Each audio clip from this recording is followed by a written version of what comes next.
You know when you ask ChatGPT a really complicated question and it just starts answering almost instantly? It really does feel like magic. But what you don't see is this incredible hidden battle going on behind the scenes, a fight against all sorts of digital traffic jams and slowdowns. Today, we're going to pull back that curtain and look at the secret sauce that makes it all feel so fast. We're talking about the world of LLM scheduling. All right, so here's our game plan. First up, we're going to tackle the big, fundamental challenge of how these models even generate text in the first place. Then, we'll walk through the series of breakthroughs that knock down one bottleneck after another. And finally, we'll take a little peek into the future to see what challenges are just around the corner. Okay, so first things first, we got to understand that LLMs are a totally different beast compared to other kinds of AI. See, they don't figure out the whole answer all at once. Nope, they build it one piece at a time, one word, or token at a time. And that creates this really unique two-phase problem for the hardware that's running them. And right here, this is the core of the problem. It's a process with two completely different personalities. First, you have the pre-fill phase. Think of this as the AI reading and understanding your prompt. It's a massive, heavy lifting job that needs a ton of raw computing power. But then comes the decode phase. This is where it actually writes the answer, word by word, and this part is all about how fast you can access its memory. So you've got two totally different demands on the same system. Now, the early systems, they handled this with something called static batching, and honestly, the tour bus analogy is perfect. A bunch of user requests would get piled onto this bus together. But here's the crazy part. The entire bus had to wait at the station until the single slowest request was finished. So your simple, quick question could get stuck behind someone else asking for a 10-page essay. And all that time, those super expensive GPUs are just sitting there, twiddling their thumbs. A massive waste. So yeah, that tour bus model was just not going to cut it. It was horribly inefficient. The first really huge breakthrough came from looking at this problem in a completely new way, on a much, much smaller scale. And that was the million-dollar question for engineers, right? How do you eliminate all that downtime? If the tour bus is broken, what's the next idea? How do you keep that incredibly powerful and expensive GPU engine firing on all cylinders all the time? And the answer? The big idea was continuous batching. Instead of waiting for the whole bus to finish, the system checks in after every single word is generated. The second a request is done, boom, it's off the bus, and a new one that was waiting in line jumps right on. No more waiting around. It's a constant flow. And you can really see the evolution laid out here.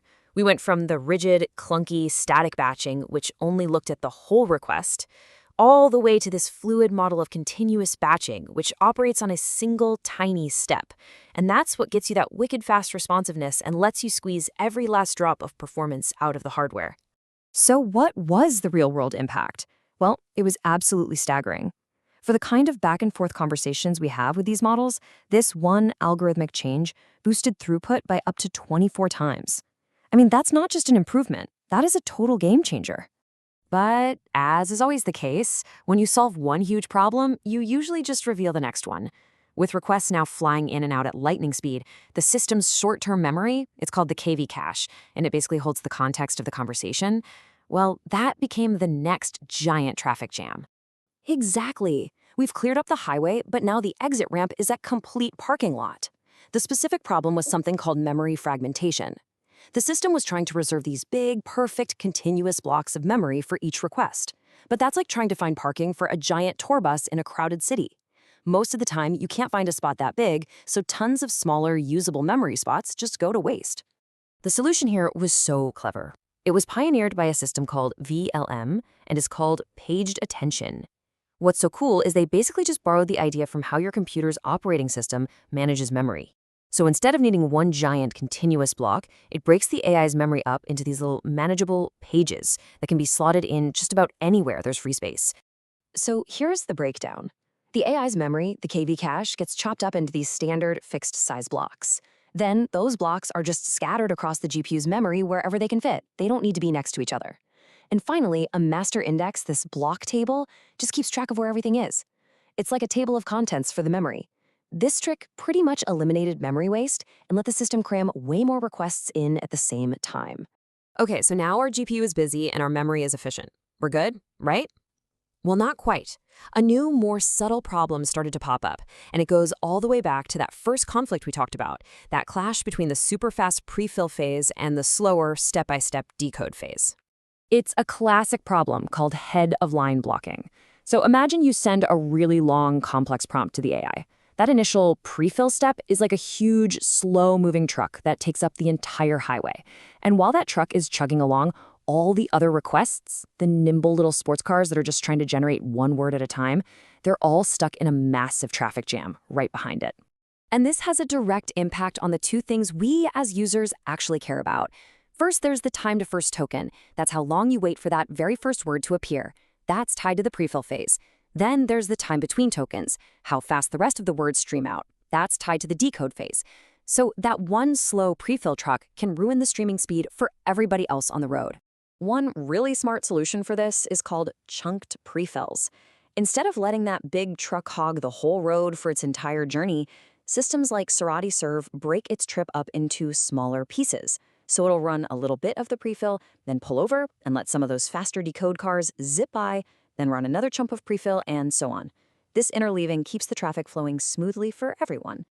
But there's an even more radical solution. Just build two separate highways. That's what systems like Splitwise do. They physically separate the work. They use one set of powerful GPUs that are awesome at heavy compute for the prefill tasks, and a completely different set of GPUs that are great at fast memory access for the decode tasks. This way, the trucks and the sports cars never even have to share the same road. Okay, so we've pretty much covered the raw mechanics of making things fast. But now, let's talk about the human element. Because in the real world, you've got thousands of users all at once. Some have super urgent requests, others are just browsing. So how do you schedule everything fairly and efficiently to meet everyone's expectations? Or what the pros call service-level objectives. And once again, the answer comes from classic computer science. Systems like FastServe use something called a multi-level feedback queue. The easiest way to think about it is like the express lane at the grocery store. Short, quick jobs get put in a high-priority queue and are taken care of almost immediately. But if a job starts taking too long, it gets demoted to a slower, lower-priority queue so it doesn't hold up all the new fast requests coming in. All of this leads to a really important shift in thinking, moving away from just maximizing raw throughput to focusing on what's called goodput. It's not just about how many requests you can finish, it's about how many you can finish on time. Schedulers are getting so smart now, systems like Scorpio will actually look at a new request, and if they predict it's going to miss its deadline, they'll just turn it away to save those resources for requests that can actually succeed. But of course, just as the engineers are finally starting to get a good handle on all these problems, the AI models themselves are changing the game again. They're evolving, and that's creating brand new scheduling challenges. We are now entering the age of AI reasoning. You see, the latest models now perform what's called chain of thought reasoning. So before they even give you the first word of the answer, they might generate thousands of internal thought tokens just to work through the problem. This completely breaks our old rules. From the user's perspective, they're just waiting. But from the system's perspective, it's not in the prefill phase anymore. It's in a new internal thinking phase. Schedulers are having to get way smarter, like this new one called Pascal, to tell the difference between this internal reasoning and the final answering phase so they can manage our experience correctly. And really, that brings us to the final, and I think, most fascinating question. This whole story, this entire history of LLM scheduling, has been a constant cat and mouse game. You solve one traffic jam, and a new one appears somewhere else. So, as these AI models start to think in ways that are more and more complex, more human-like, is it possible that their own internal thought processes will become the next great traffic jam that we need to solve? The race is definitely on.